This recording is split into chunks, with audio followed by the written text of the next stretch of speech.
Let's kick the tires and light the fires as the forces of freedom take on that of KO.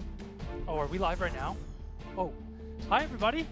Welcome to HGC North America. As you can see, Dreadnought is not here. We've got KO filling in today. Hey, KO, thanks for being here. It's good to be here. You know, the Tiltnot, he couldn't make it today. I think he got a little bit of the voodoo in his lunch. I don't know if you caught that on Twitter, but if not, check it out.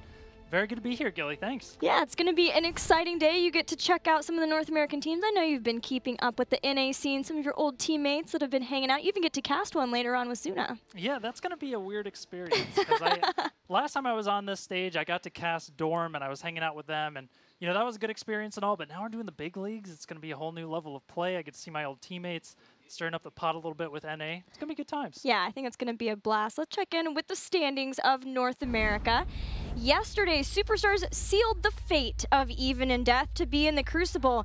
And today, if Lag Force cannot defeat Gale Force Esports, they will join them in the Crucible because of the reverse sweep upset that Superstars got over SpaceStation Gaming. But Lag Force versus Gale Force Esports, it sounds scary, but there's some possibilities there, right, KO? Yeah, Lag Force, it's going to be a very tough fight for them. But, of course, we have seen a nice spark of life coming out from them lately. And, you know, maybe they'll be able to go for the jugular and take down the Titans, the big brother force, so to speak, Gale Force Esports. It's going to be a tough opponent.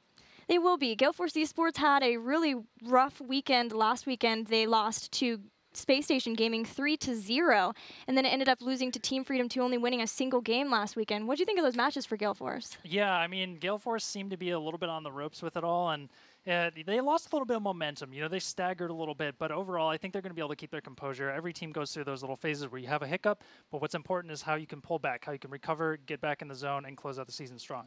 Well, let's check in with the schedule for today. We kicked things off after HGC Korea with Europe playing Ducks, defeated Tricked Esport, and man, Chris was making a case for the new Chromie. He was playing absolutely insanely with that hero. And then Team Liquid had a clean sweep 3-0 over Team Good Guys.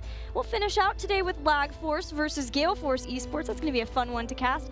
But we start with two teams not afraid to team fight, and that's Team Freedom versus SpaceStation Gaming.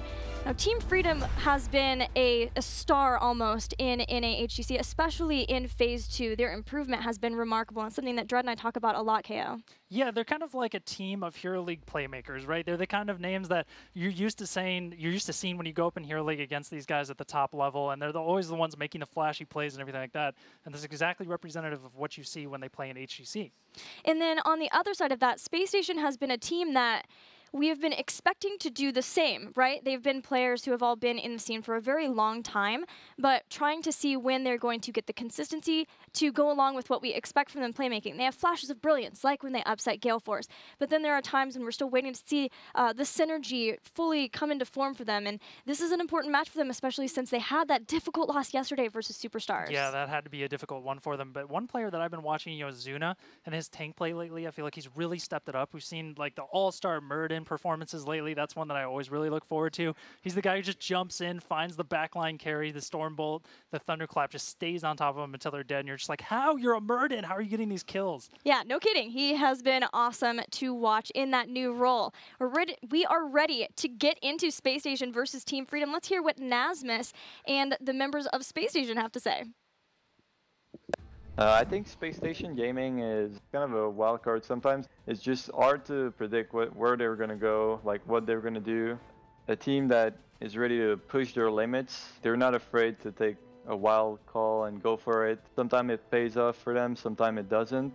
So being like safe against them is probably our only strategy, like just playing our classic stuff, not trying to go like too much out of the box.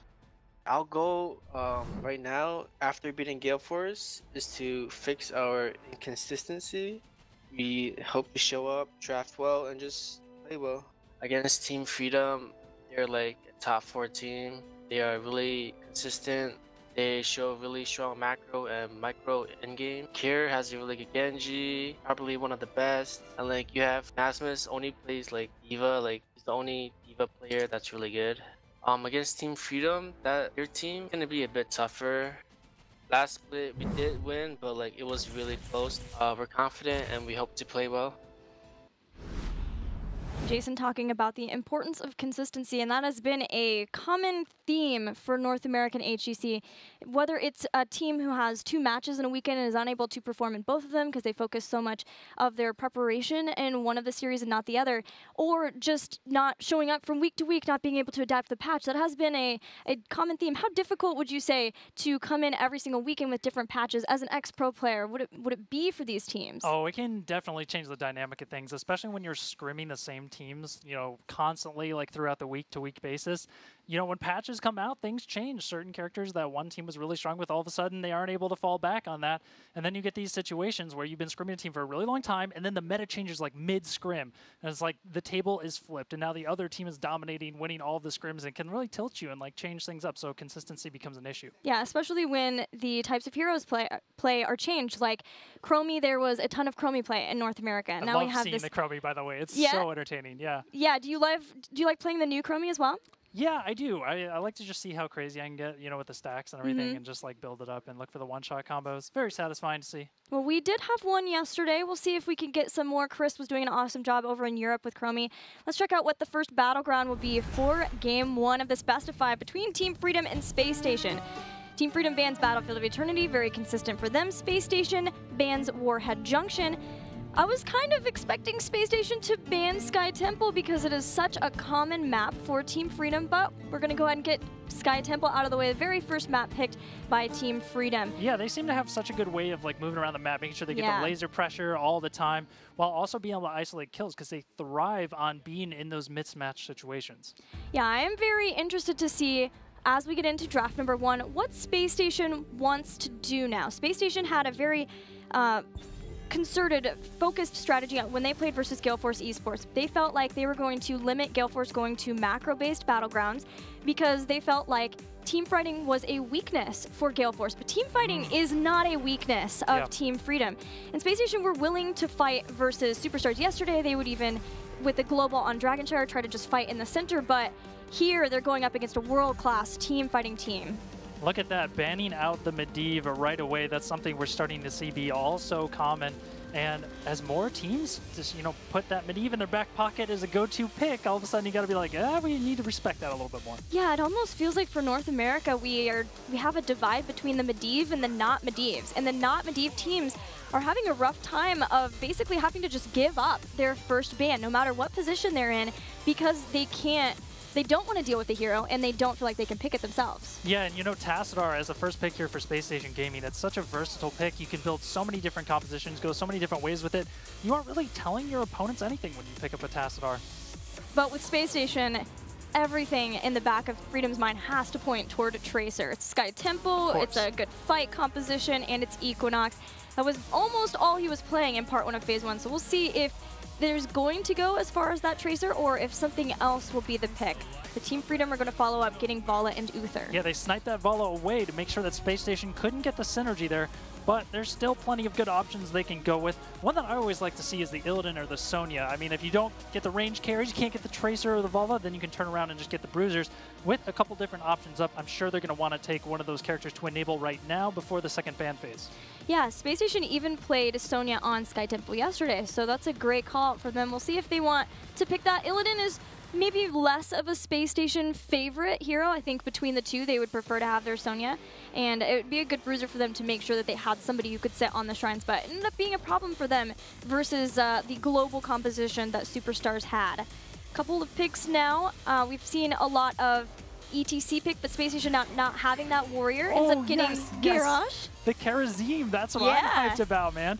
I have loved watching Karazim rise in popularity as of recently. I mean, I don't think anybody is going to argue the fact that he is the playmaker support. If you want to stand out and just be that all-star support player, you got to be a god of Karazim. You got to hit those perfect palms every time. Best moments. Oh, well, I have news for you then, KO. You're going to be very happy this game because this is a Tiger JK Karazim. The best. He is probably the best Karazim, yeah, I would say, in all of North America. He is making a run for that even in the world. Karazim has been an absolute treat to commentate. You get that for Game 1? Yeah. Looking good. You know, I wonder if there's any world where we would see the combo of, you know, Garrosh getting the throw, the toss, and then we're going to have, like, seven-sided to follow it up. That could be really cool, actually. I know it's not the tradition, but you know, we like to see things mixed up. We were talking about consistency before. If you do isolate a target, right, Kerosene doesn't have to go so far to get a tank who are the most susceptible to the 7-sided strike. You go in. Insta. Oh, okay, the Brightwing. I bet you're happy about that. Caldor, maybe not so much. Well, Caldor, he made amends. He wore the Brightwing plush, and then he threw it. So I don't know what to think about that. We're still deciding. But Muradin and Brightwing collusion busting out the Brightwing to give more of a global presence to Team Freedom. But I want to go back to the Garrosh point that you made, because yesterday Space Station had an interesting follow-up to a Garrosh isolation. That was Nova on Tomb. Yeah, that's exactly the same train of thought. And for them, the combo, it almost worked out. We saw a couple scenarios where we're like, oh, that's what they were going for. Yes. But overall, it just didn't quite do the trick. Nova is a tough one to make work. But yeah, that's the exact same train of thought that we're looking for here now. To round out the rest of this comp, what are they going to go for? They still need to get somebody that's going to work well with the Tassadar. That is a weird... I'm kind of going back to the Sonya too. That would make them fairly melee-based between Sonya, Garrosh, and Karzim. But Lunara may be another option for Space Station. Sometimes they'll even pair Greymane with Tassadar. That seems to be the route. Greymane and the Malthael. What do you think? You know, the Malthael is something that I'm not very good at, so whenever I watch Malthael players, I kind of am like studying them, seeing how to position, because it's so hard to know when to actually fully commit to the engage. But Malthael is going to be able to chunk out Muradin, and we know that Muradin's going to have to be jumping into the backline if he's going to try and commit to stunning out this Greymane. So in that case, I think it will work pretty well. Malthael is going to be able to constantly get that damage over time onto the rest of Team Freedom, but now Team Freedom, they've got a bit of a change here. They're going for the Illidan. They can't pick another tank, right? You're not going to go 2 beefcakes into Malthael. Instead, they're mixing it up a little bit. Illidan is a very smart pick to deal with the Malthael, and they have the Brightwing to sort of peel once he gets that big engage moment with the Torrent of Souls. Yeah, Team Freedom has now, for a second series in a row, been willing to move more into a double support strategy, which in general has sort of fallen off in a lot of regions once we had the nerfs to Uther and Ariel. That's true. So it's interesting to see that Team Freedom now has this preference. They played Lili yesterday, and they really do like to have this Vala Illidan style, something that we started off or at the beginning of the phase from Even in Death, a double support with Vala and Illidan. And Cure's Illidan will be very nice versus Malthael. He has a sort of self-sustain of his own to keep up with Malthael trying to take him down. Yeah, exactly. So it's going to be the battle of the bruisers here between Illidan and Malthael. We're going to get to see some good duels, hopefully, and with that evasion, he's going to be able to dodge a lot of that big damage. So what are you thinking as you look at both of these comps? Do you give the edge to either of the teams, knowing maybe either between the drafts or even just knowing the teams? You know, on this first one, I am really pulling for Space Station Gaming here. I mean, they've got the Tiger JK on his best character. You can't go wrong with that. So I'd like to see what they can do. That's true. Is it comfort or is it the constant fighting of Team Freedom? We will soon find out. It is the back to Tassadar. I think it all comes down to the Garrosh 2, the types of follow-ups that Space Station can do if they have good follow-up for Garrosh, because there isn't a Garrosh Uther that we've seen a lot of times. It is relying on maybe a force wall to keep someone in after they've been tossed, or 7-sided strike potentially. Maybe a Cursed Bullet from Greymane, although there's been a lot more go for the throat in North America. Is that what you've seen as you've been playing and watching all the regions? Yeah, I've seen that a lot too. It seems to be like just getting that final little bit of damage is more important than poking out tanks, which is traditionally what we see a lot of the Cursed Bullet plays coming out as. So instead, you've got the like really big burst potential. You're able to actually finish off the target. And if you're doing that kind of type of composition where you're going to be tossing people in as Garrosh, well, now you've got the final nail in the coffin. Now we're just waiting on the teams to be ready to get into the game. I've got to ask, we're going to have Kel'Thuzad next week. I know so many teams are excited for him. I heard from K1 Pro, he told me the quote something like, "This hero was made for me," but we know K1 Pro and he loves his mages. Oh, he's going to be terrifying. He's going to be so scary on Kel'Thuzad. What have you been thinking as you've been playing the hero? Well, you know, a lot of people are playing the Tassadars lately, and we get these shields coming out all the time, and I'm thinking, you know, that level 7 talent on KT where it actually like hurts the shields a little bit, that's going to be interesting to see that come into play. I feel like that's going to be a nice counter to this very Tassadar heavy meta at the moment. But overall, it's going to make for some fun games, because it's basically, can you keep your KT alive through the dive? or are you just going to get blown up in one hit? Yeah, once you finish Blight, you are doing so much damage. And that heroic ability, I forget the name, but the spikes that come up, and then once you get the 20, where as long as you're hitting a hero, it resets the cooldown. Oh, yeah. So frustrating, KO. Yeah, and I've been playing against a lot of these guys who've been practicing getting their KT ready for the HGC, I think. So I'm very excited about that one. Yeah, I'm stoked to see that too, how many Kel'Thuzad's we will get. But dive is still a concern, definitely, for them. And we know, like, Team Freedom, a Genji can always ruin a Kel'Thuzad's day. Let's do it. Let's get into game number 1 between Team Freedom and SpaceStation Gaming on Sky Temple. All right, getting into the game on the blue team here is going to be Team Freedom. We're going to have Cure on the Illidan, Zugrug on Murden, Kilyusion on the Uther, and it's going to be Nasmus on Vala. Team Freedom in a great position to try to take the #1 spot in the North American standings. Here's the team trying to keep them from getting there. Tiger JK playing at Karazim. Jason will be on his Malthael. Casanova playing the Garrosh. After that, Equinox will be back on Greymane. And finally, Talking Trees will be playing Tassadar. This is SpaceStation Gaming. You know, how incredibly rude of me. I forgot to mention Dansky is on the Brightwing. Brightwing's already, you know, under the gun today, getting all this hate and everything. And now I forget who's playing Brightwing. I mean, you just have to watch yourself, KO. I've already got one enemy today being made about Brightwing. We'll see if there's a second one. Yeah, I want to stay on your good side here, especially because, you know, you're my casting buddy for the day. I do appreciate that. All right, so getting into this, the level 1s here. Pretty standard stuff going across the board, but we do see the Storm Talon being picked up there for Tassadar, so he's going to be building out those for the late game. That's always an interesting variation on Tassadar. Yeah, and same for Muradin. He's going to be trying to stack up his Storm Bolts for Perfect Storm, giving some more damage to the double support composition. We'll see if Team Freedom deviates any of their support builds too, to try to make sure that they can keep up with enough damage. But Nasmus is going more into a Hungering Arrow style of build. This has been more common now that we're not seeing Vala and Ariel be paired together as a duo. Instead, having this hero who can try to trade really well with 1v1s, maybe with the Karazim or with the Malthael. And speaking of Malthael, he's causing some problems for Cure, but he'll get out alive. Yeah, you can tell Casanova there really had his eyes set on Cure, but he wasn't quite able to get the flip there on the right target. Equinox up here doing the best that he can to just keep as much of this tower health alive as possible. I think this is going to make a sign that Freedom is going to be working on that top temple to start things off, just starting to chunk away at that top fort. Yeah, they are getting set up there in the top lane, wanting to keep Brightwing in the bottom. SpaceStation here. Where do they make their stand? Freedom has gone down to the mid, so it seems like SpaceStation not wanting to contend with them, contest with the good damage that Freedom has early on. They're just going to head up to the top temple, and they'll trade out for now. Yeah, they're trading blows back and forth, doing some damage, but it's more about just trying to stack up if they can. You know, SpaceStation Gaming, just looking at their composition altogether, they have a really nice brawling team. All of those characters can do quite well in the 1v1s, but if Team Freedom gets together, if you've got the Illidan going in with the support of the Brightwing and the Uther backing him up, all of a sudden you're not going to be able to mess with that, especially early on in the game. They have to wait until a little bit later once they get their heroics. And look at this already early on at SpaceStation Gaming, that's going to be taking the top, while Team Freedom had their eyes set on mid. They were able to get most of those shots there, taking out all of the front structures there, the towers and the gate. Cure better watch out here. He's getting flipped in pretty early on, but look at that. Very little follow-up, exactly what we were talking about. I mean, you have a Tassadar and a Karazim. Not much burst coming out to scare away an Illidan. Exactly, and when we look at the heroes that Team Freedom has, there's a lot of possible escape there. Nasmus has a vault. They have Cure, who can friend or foe now that he's level 4 to his allies, and that is how he escaped. Muradin, who is very tanky already, can Dwarf Toss out if he's needed. And then Brightwing, if she goes into Emerald Wind, that's a form of disengage, or she can use Brightwing just to be able to give her some more mobility. So there is already a lot of mobility options for Team Freedom. SpaceStation's going to have to make some adjustments to figure out how they can get the takedowns off of those pulls and tosses of Garrosh.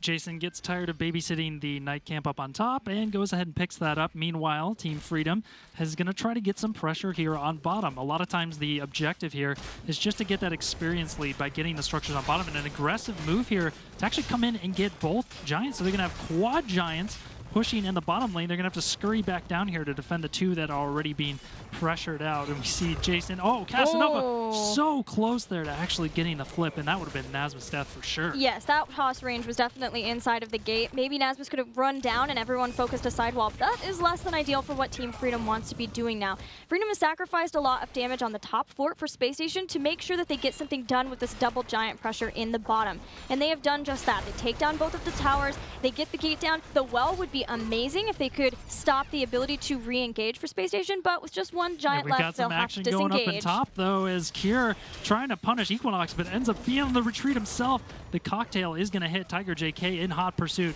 but the big thing to take away here is that Space Station Gaming was able to take the entire top fort. That just completely attests to the skill of Equinox there. He had one night camp and he was able to do so much with it. Brightwing just crumbled under the pressure. That gives a little bit of an experience boost to Space Station as we get ready for the second temple phase. In the bottom lane, Brightwing and Illidan staying in lane to soak, whereas Space Station is sending down all members to the temple. So they have a lot of focus on trying to make sure that they can get the damage equalized in the bottom lane. And down here for the time being, it's going to be Space Station Gaming that has the numbers, but the teleport has come in. Dansky's here, and we see Cure coming in on Illidan. Once he gets here, it's going to be a fair fight. Zugrug, the hardy dwarf, trying to jump out of there. He does get out, keeps himself alive. Cure now fresh and healthy, jumping into the fight. Casanova realizes he's bit off a little bit more than he can chew. The enemy have to watch for that throw. He actually uses the throw defensively to try and throw Cure away, but two dead just like that.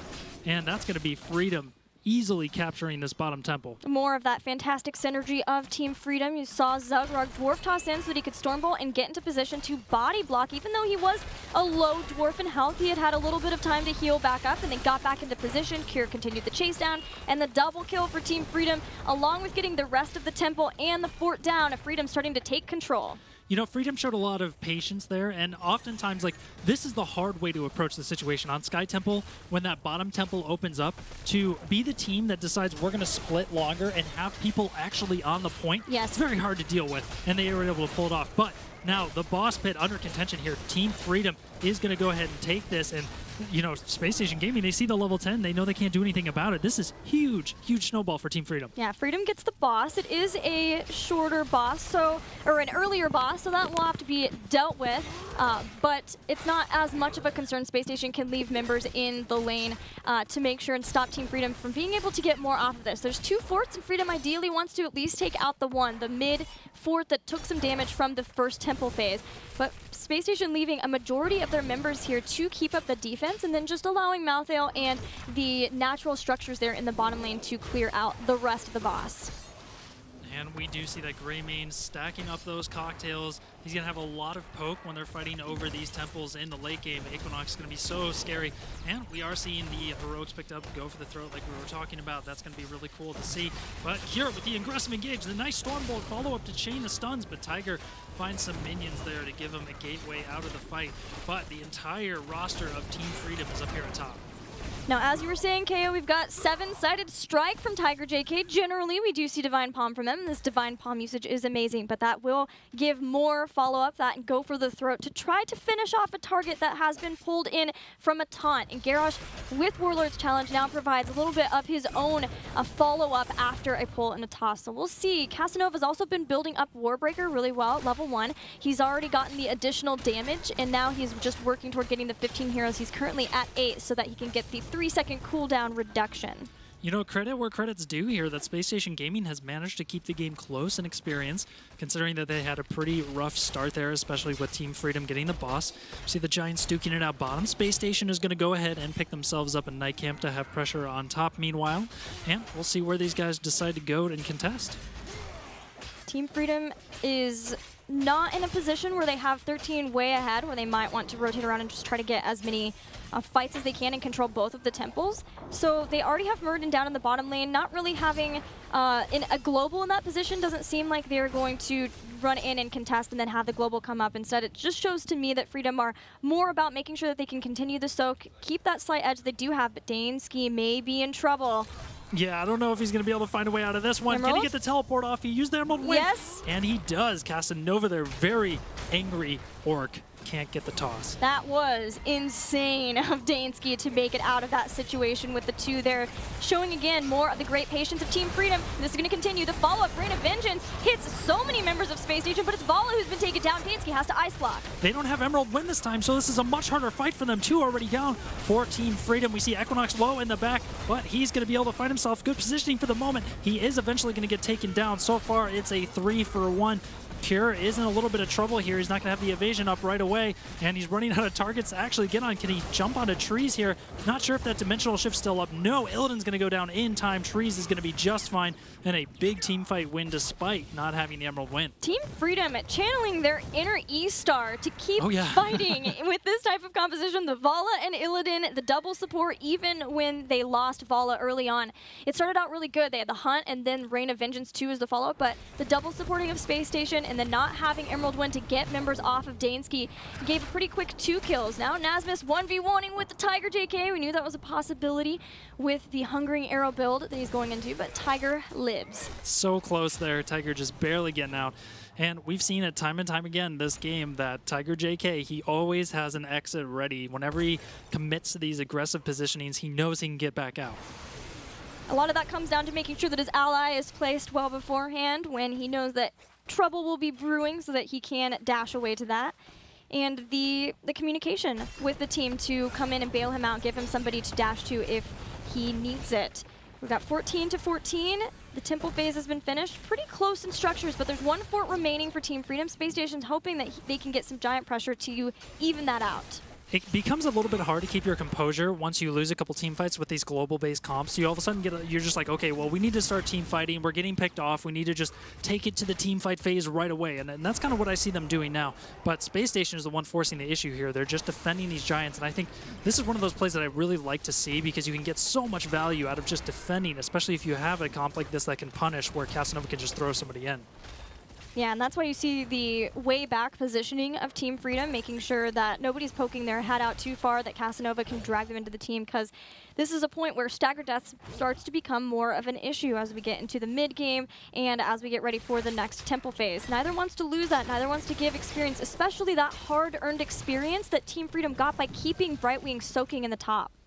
Yeah, they have been working really hard for that experience, like you said. I mean, all game they've been making really great decisions, splitting when they need to, using those globals effectively, but now they find themselves in a position where they're so close, neck and neck here with SpaceStation Gaming, and with that boss being up, you know both teams are going to be constantly eyeballing that. Nobody wants to give up a free boss, and a similar situation earlier in the game with level 10 allowed Team Freedom to get one of those bosses, so SpaceStation may be extra suspicious now. Illidan has found 2 into the fray, gets Jason out of danger from Cure, but Brightwing's still in the top lane. Tiger JK has been found and takes more of that single target pressure from Nasmas. The temple will be activating in 17 seconds. This will be a place where SpaceStation has 16, but for Freedom already having 16, they do get a positional advantage setting up for this temple phase. You know, once you get that Manticore on Vala as well, that's when I feel like the build really comes alive, because most of the time the Q build is used for burst, right? You get the Hungering Arrow, you can reset Hungering Arrow again. We constantly see him bursting out targets, but once you get Manticore, then you can follow up with sustained damage on the front line, which is so important. Now, SpaceStation Gaming moves down here. They're going to bully Freedom off for the time being. Again, split is Team Freedom, but now they're calling for the engage. The teleport is coming in. The Emerald Wind used perfectly on all 5 members, and it's going to be Team Freedom finding all the kills they need. But can SpaceStation turn this around and make a conversion at least? We're seeing Tiger JK starting to give up on the fight. Is he going to go back in, or is he going to abandon Jason? Jason being left to fall here. A couple more of those soul rips, though. He is tanky. Yeah, he also was doing a great job of spreading his Reaper's Mark to a lot of members, and part of that is he had a great Tormented Souls. There are a lot of members that were grouping with that double support for Team Freedom, but also this build that we've been seeing a lot more often, Mortality, and then Massacre is the big deal for Wraith Strike because it's damaging and applying Reaper's Mark to all enemies in the area, and that did allow Jason to live for as long as he did. We're going to take another look at that fight, though, and I definitely want you to keep your eye on the Rain of Vengeance, especially when Casanova starts to get low from Nasmus. Yeah, this is going to be such a nice use of Rain of Vengeance there on top of everybody to secure the kills. But I think this fight really points out something that is a problem for SpaceStation Gaming. They don't have a hard stun to interrupt those Emerald Winds that are absolutely crucial for Team Freedom to win these fights, and it's exactly what worked for them there. Now we see the boss already pressuring core. Team Freedom looking for an opportunity to back it up and stagger a kill here. Emerald win again, so good. Rain of Vengeance has done a lot of damage already. The fight comes down to if Nasmus can stay alive or not. The taunt has hit 7-sided strike many members, but finally Nasmus seals the deal, taking out Garrosh again. Jason nearly falls, but the polymorph will indeed fall, and now Team Freedom can move on to the core of SpaceStation Gaming. A very well-played game one here for Team Freedom. They controlled the map with their globals. They did what they need to do, lock down the win. Very nicely done. Team Freedom gets the first win versus SpaceStation Gaming, but it is a best of 5, and it is Team Freedom's best battleground, Sky Temple. Any thoughts besides maybe trying to have a hard CC for a follow-up of Garrosh? What maybe could be done differently with the composition that SpaceStation had there? Well, I think it comes down to the drafting and the fact that they were able to wait so long to pick up their support in the end. Team Freedom was able to get the perfect counter to that composition. Really heads up and looking at all the different CC options that SpaceStation Gaming was going to have at their disposal and saying, you know what? They don't have anything to stop a Brightwing. I mean, the best they could do in that situation is look for a toss on the Brightwing while she was using the Emerald Wind, but it's so hard to actually target the right person, especially when you're in the big death ball that usually happens right when a Brightwing is using Emerald Wind, so they just weren't able to figure it out. But overall, I think, you know, they put on a pretty good fight. I mean, they did keep it close throughout most of the game, controlling the map a little bit more, maybe adjusting to that global side of things and not letting Team Freedom take away with all of the globals. Yeah, there was the one attempted gank up on top versus Dansky, but Dansky miracle plays, miracle escape to get out of there. It also felt like a lot of the time it came down to whether or not Nasmus stayed alive, and that Brightwing, Dansky, Nasmus together, Dansky coming in with Emerald Wind anytime except the time that he didn't have it, right? Yeah. To protect Nasmus, keep Equinox off of her long enough that both Rains of Vengeance came out and somebody died, and by that point it was already almost a one fight just because the double support kept everyone going. But we're going to take a look at the two support players from these two teams. We're talking about Collusion versus Tiger JK.